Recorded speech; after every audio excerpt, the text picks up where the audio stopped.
Hey everyone, in this quick tutorial, I'll show you step by step how to clear cache on Safari. Let's get started. First, open the Settings app on your iPhone. Now, scroll down until you find the Apps option. Tap on Apps. In the Apps menu, scroll down and look for Safari.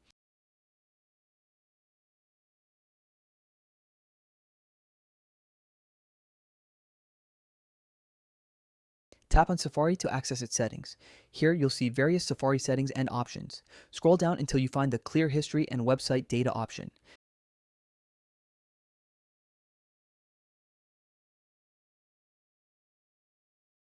Tap on Clear History and Website Data. A confirmation pop-up will appear warning you that clearing history and website data will remove your browsing history, cookies, and other browsing data. This action cannot be undone. Tap on Clear History and Data to confirm. The button will briefly gray out as Safari clears your cache, history, and website data. Once completed, all your browsing history, cookies, cached images, and other website data will be removed from Safari.